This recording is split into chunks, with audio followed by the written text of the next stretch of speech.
आपको हिस्ट्री बताया गया था। आज अर्थशास्त्र इकोनॉमिक्स है चैप्टर 3 के संबंध में बताने जा रहा हूँ। चैप्टर 3 का टॉपिक है निर्धनता। निर्धनता क्या है? निर्धन किसे कहा जाता है? निर्धनता का कारण क्या है? पुनः विश्व स्तर पर निर्धनता का मूल्यांकन किस प्रकार किया जाता है? पुनः निर्धनता निवारण के लिए भारत सरकार के द्वारा कौन कौन सा कार्यक्रम योजना चलाया गया है, इसके संबंध में हम लोग आप पढ़ेंगे। तो सबसे पहले निर्धनता यानी निर्धनता का अर्थ होता है गरीबी। तो गरीब कौन है, निर्धन कौन है, किसे कहा जाता है, इसके संबंध में अलग अलग ढंग से देश के संसाधन के आधार पर मूल्यांकन किया जाता है। तो सबसे पहले हम लोग अपने देश भारत में रहते हैं, तो भारत के निर्धनता के संबंध में सरकार के द्वारा कौन सा व्यक्ति निर्धन माना गया है, उसके संबंध में हम लोग जानकारी प्राप्त करेंगे। निर्धनता एक बहुत बड़ा अभिशाप है और निर्धन व्यक्ति का जीवन जो है वह जानवर से भी बदतर व्यतीत करना पड़ता है। महात्मा गांधी ने कहा था कि भारत स्वतंत्र हुआ है, लेकिन जब तक भारत का लोग गरीबी से ऊपर न उठ जाए तब तक भारत स्वतंत्र होते हुए भी भारत के लोग स्वतंत्र नहीं है। ये महात्मा गांधी का कथन था। तो सबसे पहले भारत में वैसे व्यक्ति को निर्धन माना गया है जो अपनी न्यूनतम आवश्यकताओं को भी पूरा नहीं कर पाता है, जो अपने जीवन रक्षक आवश्यकताओं को भी पूर्ति नहीं कर पाता है, वैसे व्यक्तियों को निर्धन माना गया है। यानी जो व्यक्ति दोनों वक्त का भोजन, कपड़ा, आवास, अपने बच्चों को विद्यालय भेजने से वंचित रह जाते हैं, उनके बच्चे पौष्टिक आहार के अभाव में कुपोषण के शिकार हो जाते हैं, वैसे लोगों को भारत में निर्धन माना गया है, गरीब माना गया है। पुनः सामाजिक वैज्ञानिकों के दृष्टिकोण में भी निर्धन माना गया है। तो सामाजिक वैज्ञानिक दृष्टिकोण के अनुसार वैसे लोग निर्धन माने गए हैं जो शिक्षा से वंचित हैं, जो विधवा हैं, जो शरीर से अपंग हैं, विकलांग हैं, वैसे लोगों को भी निर्धन माना गया है। तो भारत के में निर्धनता का मूल्यांकन इस प्रकार से किया जाता है। फिर विश्व के भिन्न भिन्न देशों में निर्धनता का अलग अलग मूल्यांकन किया जाता है। यह देश के संसाधन पर डिपेंड करता है। या पुनः वैसे लोग निर्धन माने जाते हैं भारत में जो बेरोजगार हैं, जो न्यूनतम मजदूरी से भी कम पर काम करते हैं,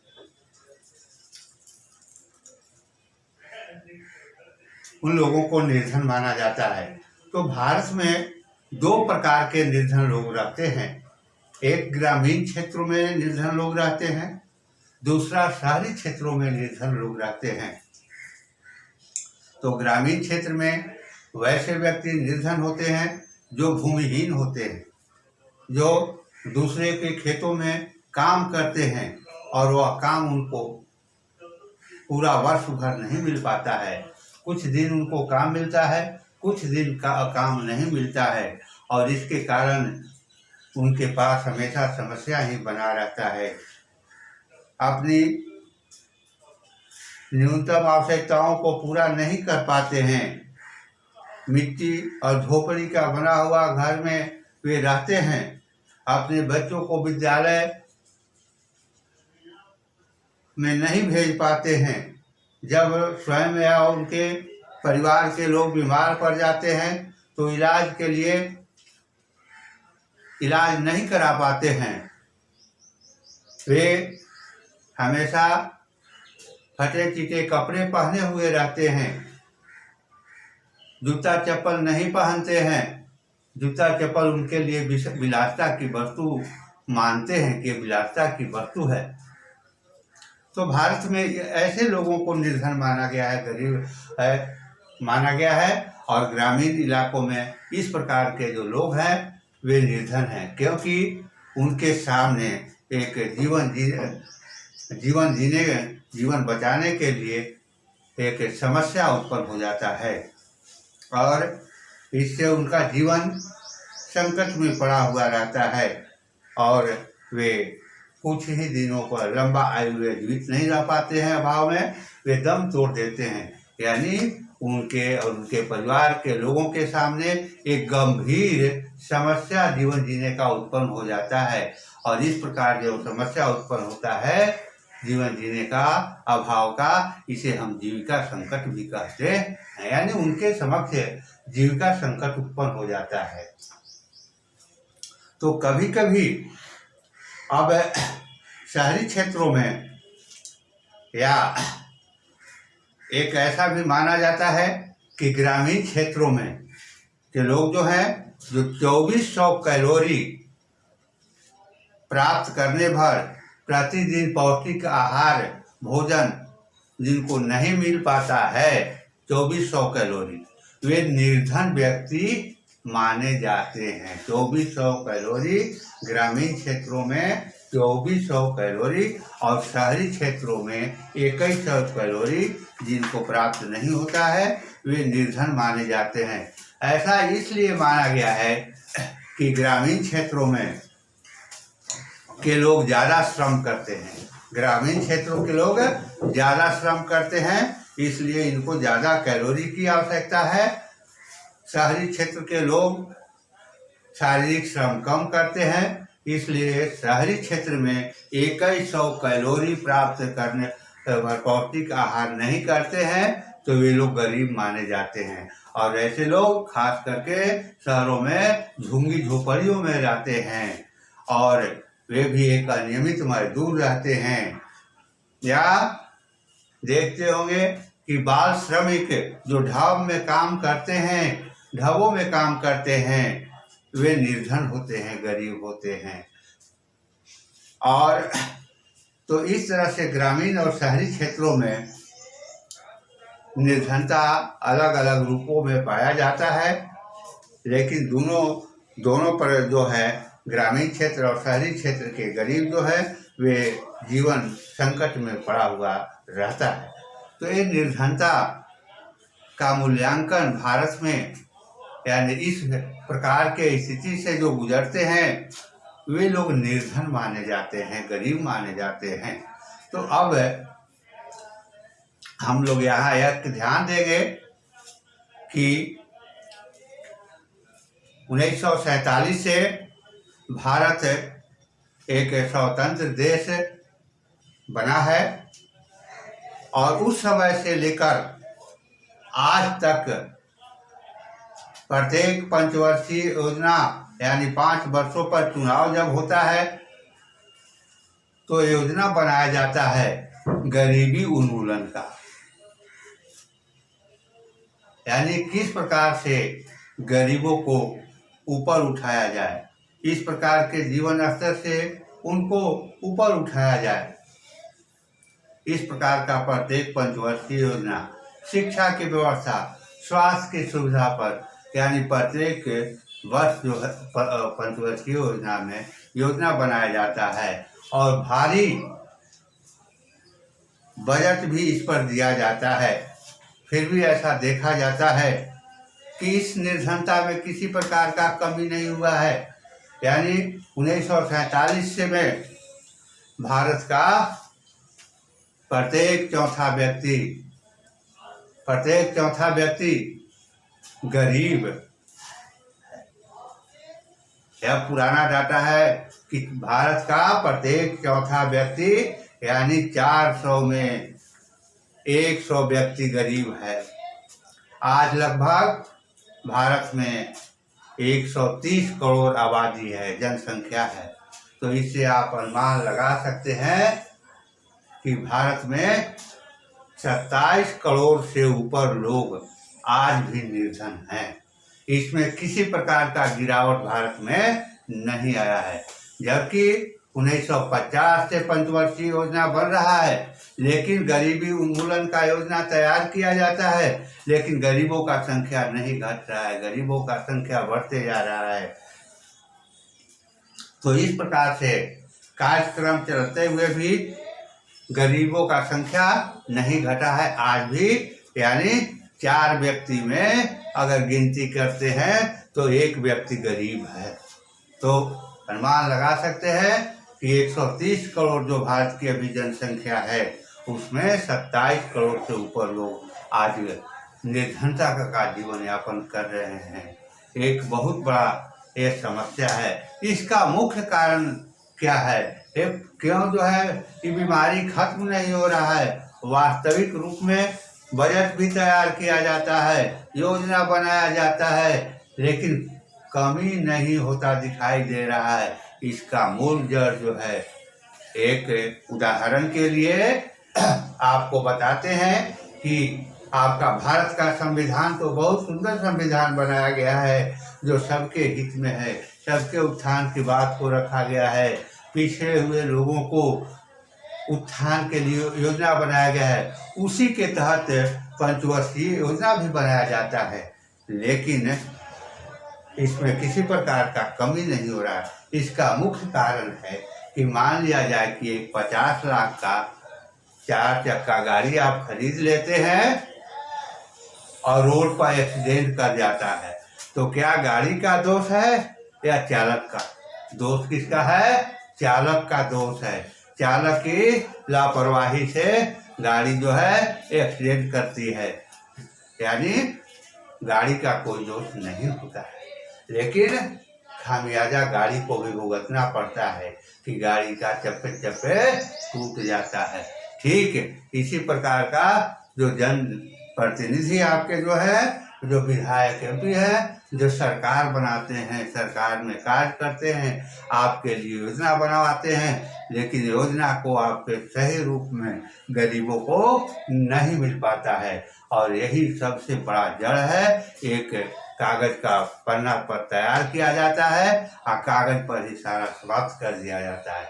यह सबसे बड़ा जड़ है, जो कि भारत में अभी गरीबों का संख्या में कमी नहीं हुआ। तो ये निर्धनता है, ये गरीबी है।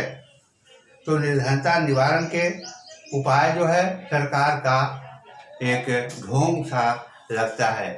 स्वास्थ्य और शिक्षा का भी बदतर स्थिति ठीक इसी प्रकार का है। तो अब हम देखते हैं कि निर्धनता का मुख्य कारण क्या है, आखिर वास्तविक रूप में निर्धनता क्यों है।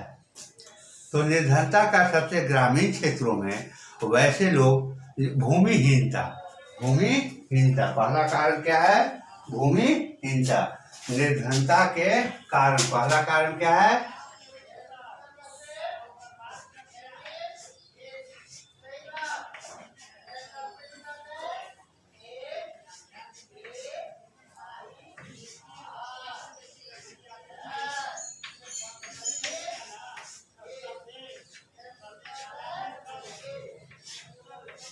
अब यहाँ हम लोग देखेंगे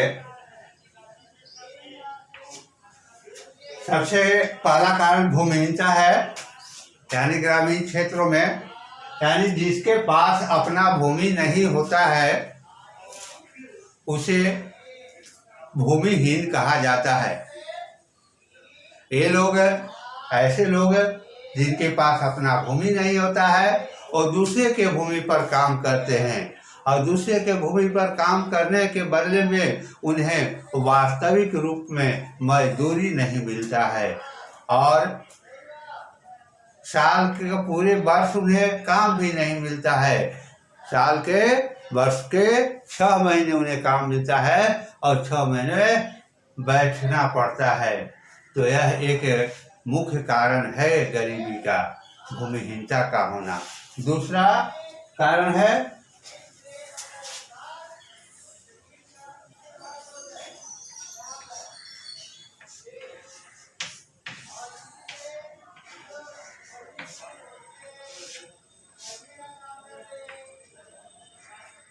अब देखिए दूसरा कारण क्या है? अशिक्षा। अशिक्षा का अर्थ होता है ज्ञान का न होना। मनुष्य केवल 2 हाथ पैर मिल जाने से मनुष्य नहीं होता है। हाथ पैर तो या बोलने का प्रत्येक जीव जंतु को अपनी अपनी भाषा में बोलता है, लेकिन मनुष्य कहलाने का दावा या मनुष्य को अन्य जीवों से श्रेष्ठ जीव क्यों माना गया है, इसका मुख्य कारण जो है उसको मुख्य कारण शिक्षा है। मुख्य कारण शिक्षा, और इसी कारण से मनुष्य को सभी जीवों से श्रेष्ठ माना गया है, क्योंकि मनुष्य के पास ज्ञान होता है और यह ज्ञान के बदौलत सभी जीवों पर शासन करता है। तो शिक्षा, तो ऐसे मनुष्य जो अशिक्षित होते हैं, जिनके पास ज्ञान नहीं होता है, वे क्या है? जानवर के समान ही होते हैं, जंतु के समान ही होते हैं। ये ऐसे जंतु होते हैं जिनके पास पूंछ नहीं होता है। बिना पूंछ वाला जंतु के समान होता है जो मनुष्य के पास ज्ञान नहीं होता है, जो अशिक्षित होता है। तो इस प्रकार यह एक बहुत बड़ा गरीबी का जड़ है, कारण है अशिक्षित होना। कहा भी गया है या सर्वे में भी सरकार का या विश्व स्तर पर जो गरीबी का मूल्यांकन किया जाता है, सर्वे किया जाता है, उसमें शिक्षा एक मुख्य कॉलम होता है। और जिस कॉलम में भूमिहीन भी है, सब कुछ भी है, मकान भी नहीं है, घर भी नहीं है, अगर उसके पास हायर एजुकेशन है, क्वालिफिकेशन है, तो उसे निर्धन की श्रेणी में नहीं रखा जाता है, उसे गरीब की श्रेणी में नहीं रखा जाता है। यानी कहने का तात्पर्य यह है कि अशिक्षा बहुत बड़ा जड़ है पिछड़ापन का। जहाँ शिक्षा होता है वहाँ प्रकाश होता है, जहाँ शिक्षा रहता है वहाँ अंधकार होता है।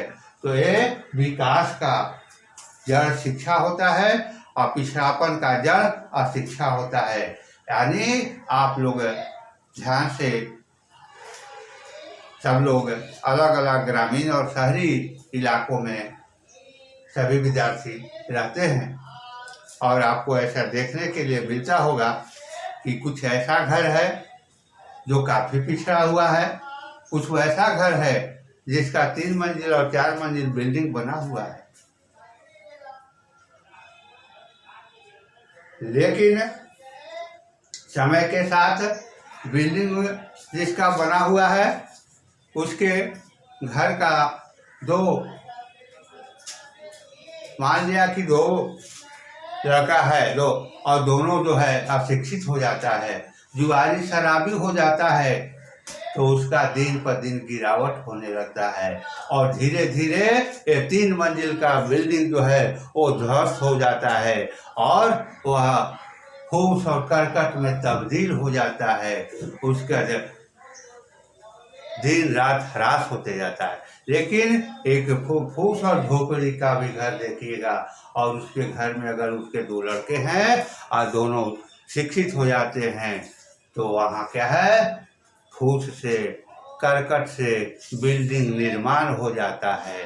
कहने का तात्पर्य यह है कि जहाँ से अशिक्षा होता है वहाँ अंधकार होता है, पिछड़ापन होता है, गरीबी होता है, और जहाँ शिक्षा होता है वहाँ प्रकाश होता है, वहाँ विकास होता है।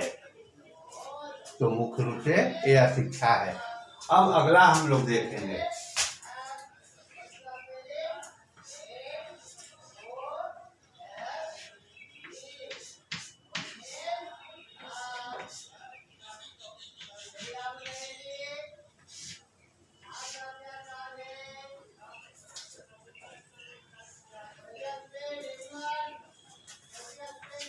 अब देखिए कुपोषण।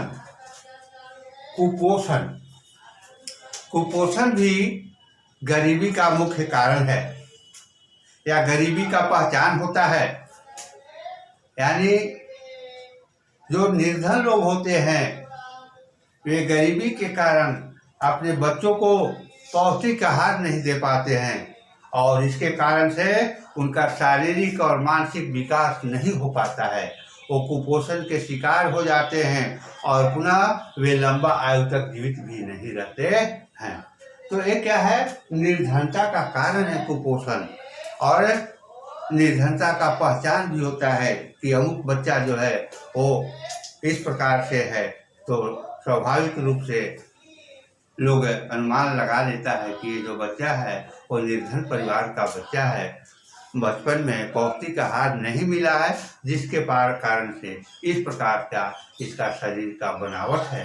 तो कुपोषण का होना भी एक, पुनः एक जो स्वस्थ बच्चा है, हेल्दी बच्चा है, वह खेल कूद भी करता है, विद्यालय भी पढ़ने जाता है और शिक्षा ज्ञान भी अर्जन करता है, और वह किसी न किसी प्रकार शिक्षा ज्ञान अर्जन करने के बाद सरकारी सेवा या अन्य चीज़ों में भी जाकर के काफ़ी अर्न करता है, कमाई करता है।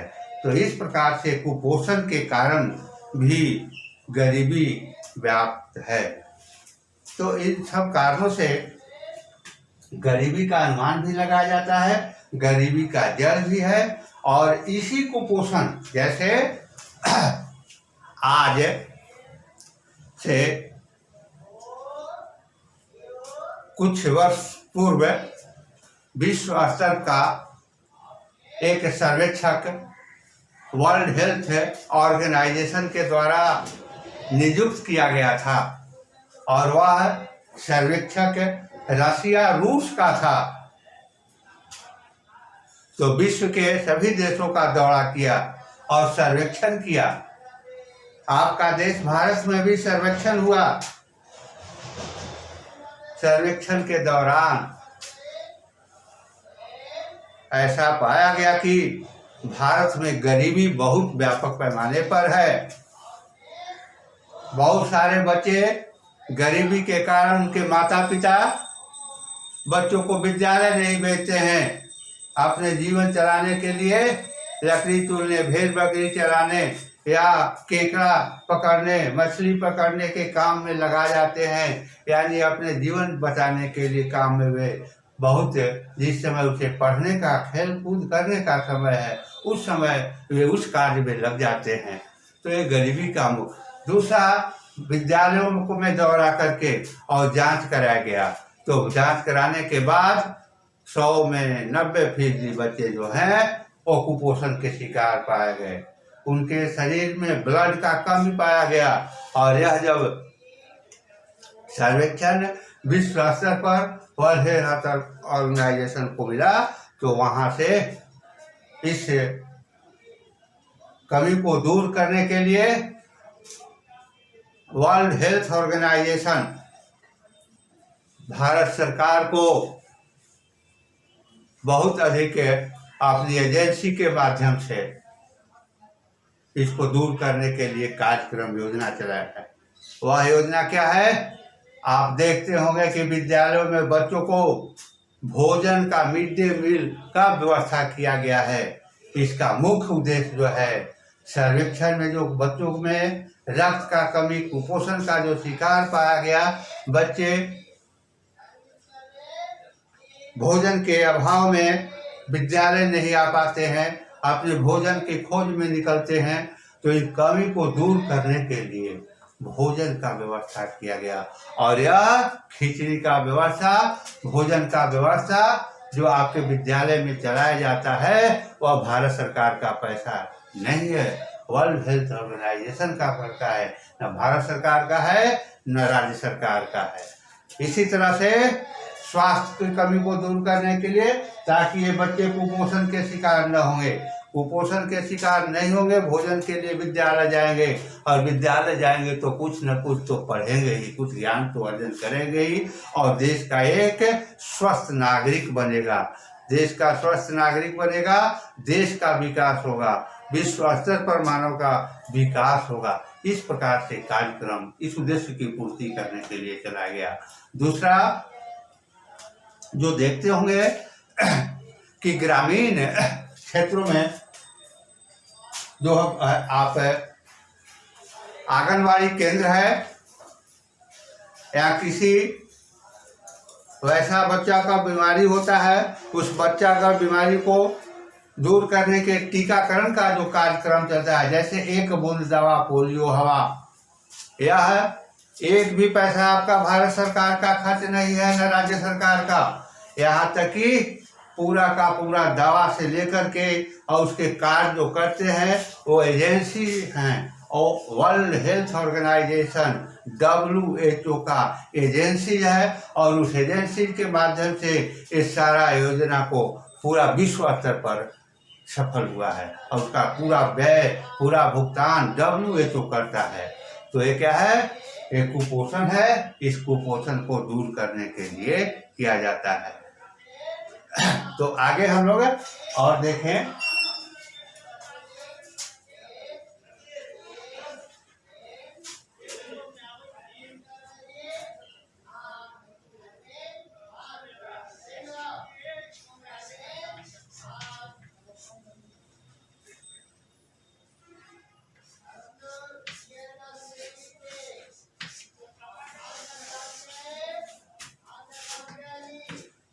असहायता, असहायता भी गरीबी का मुख्य जड़ है।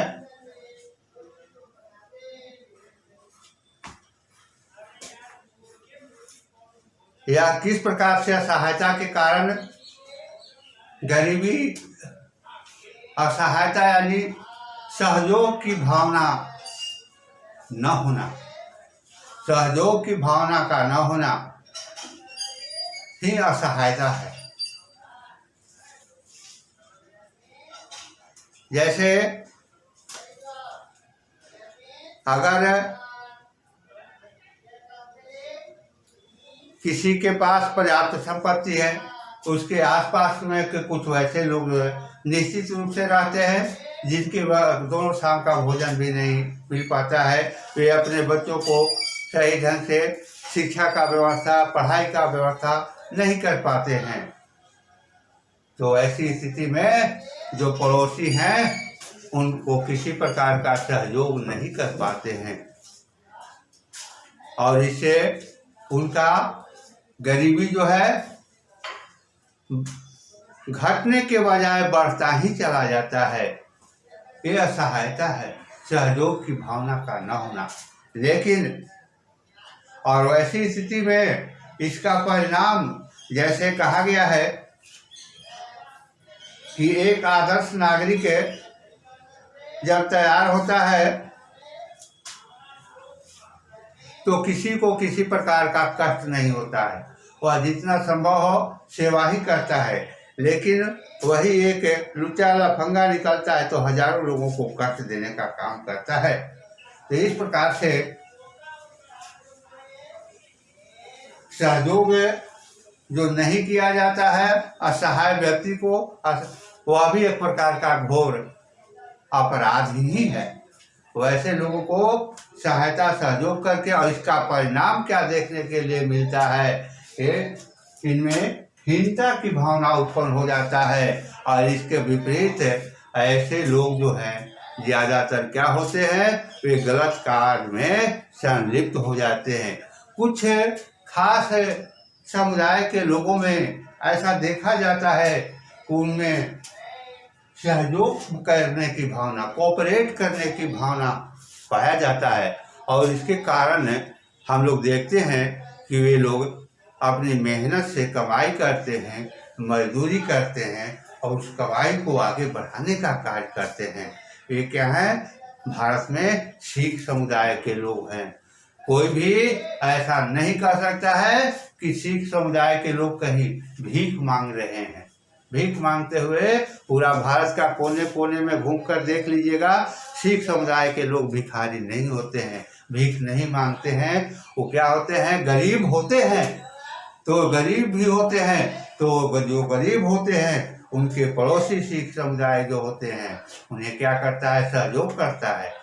5,000 10,000 जैसा रहता है कि लीजिए इसे एक व्यवसाय कीजिए, तो एक कलम का पेंसिल ही बेचेंगे, घूम घूम कर ही बेचेंगे, लेकिन वे व्यवसाय शुरू करते हैं। उसमें गुप्त रूप में सहयोग दूसरा समुदाय के लोग देखते हैं तो उसे कुछ राशि दे देते हैं, और इस तरह से अपने व्यवसाय को वह बढ़ा लेता है, और वह भी निर्धनता से, गरीबी से ऊपर उठ जाता है।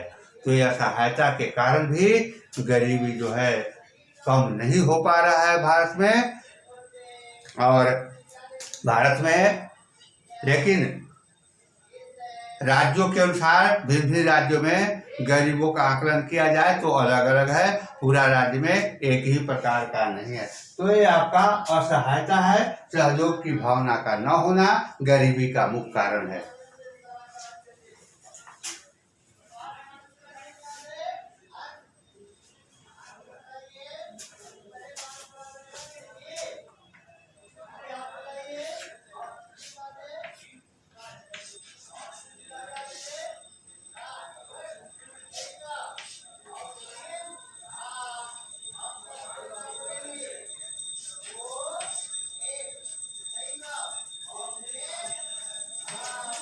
और गरीबी का एक यह भी पहचान है या कारण है बाल श्रम। बाल श्रम जैसे देखते होंगे कि ढाबों में काम करते हुए, जूता चप्पल के दुकानों पर काम करते हुए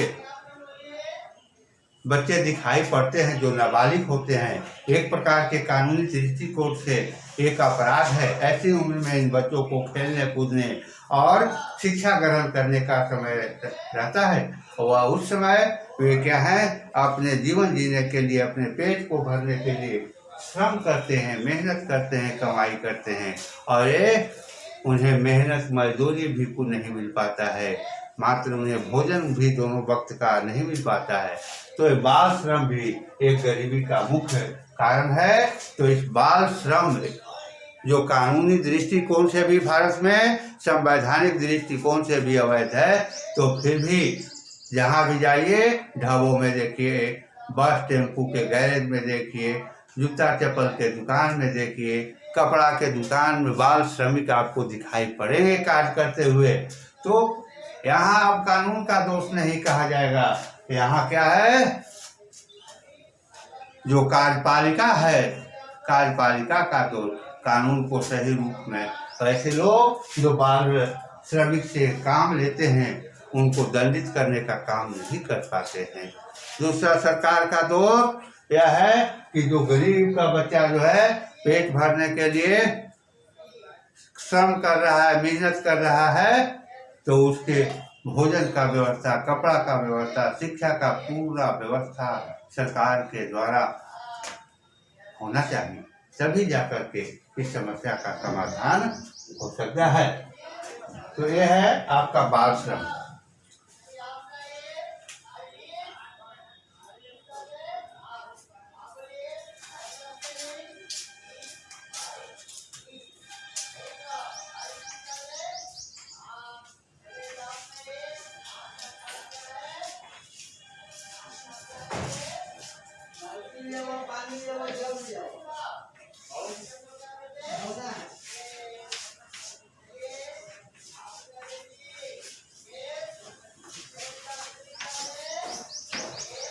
परिवार का आकार, परिवार का आकार भी गरीबी का, भारत में परिवार का आकार भी गरीबी का एक मुख्य कारण है। जबकि पूर्व में 1975 में इंदिरा गांधी ने एक योजना बनाई थी जनसंख्या नियंत्रण करने का, इसलिए कि जनसंख्या संसाधन के तुलना में बहुत तेजी से अगर बढ़ जाता है तो ऐसी स्थिति में गरीबी कभी दूर नहीं हो सकता है। तो इसलिए गरीबी को दूर करने के लिए परिवार का आकार बहुत जरूरी है। इंदिरा गांधी ने नारा दी थी कि हम दो हमारे दो, यानी एक माता पिता के दो संतान होंगे, चाहे बेटा हो या बेटी। तो इस प्रकार से गरीबी जो है रख करके, क्योंकि दूर किया जा सकता है, लेकिन इस कानून को सख्त कानून नहीं बनाया गया। एक जागरूकता अभियान चलाया गया।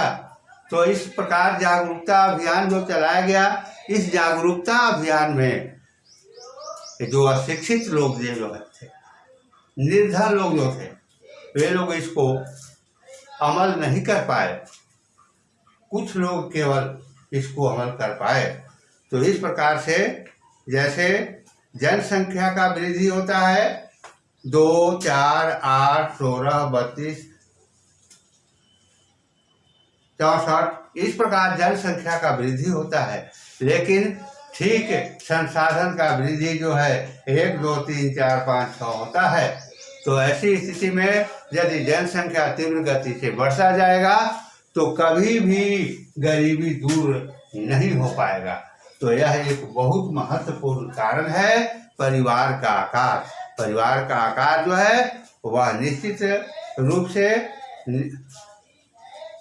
जो दो बताया गया उसके अनुरूप होना चाहिए, या सरकार को इसका पालन करने के लिए चाइना जैसा कठोर नियम कानून बनाना चाहिए कि जो इसको पालन नहीं करेगा उसको सरकारी सुविधा से वंचित रख दिया जाएगा। जैसे पूर्व में चाइना ने कानून बनाया था कि हम दो हमारे एक, अगर इससे ज़्यादा अगर कोई भी किसी का संतान होता है तो उसका जिम्मेवारी सरकार किसी प्रकार का नहीं होगा, न तो उसे सरकारी नौकरी मिलेगा और न सरकार के द्वारा किसी प्रकार का सहयोग किया जाएगा। तो यह परिवार का आकार जो है एक मुख्य कारण है, और अशिक्षा के कारण लोग इसको समझ नहीं पाते हैं और जनसंख्या बढ़ते जा रहा है, देश का संसाधन उस बात में नहीं बढ़ रहा है। तो यह एक बहुत बड़ा कारण है।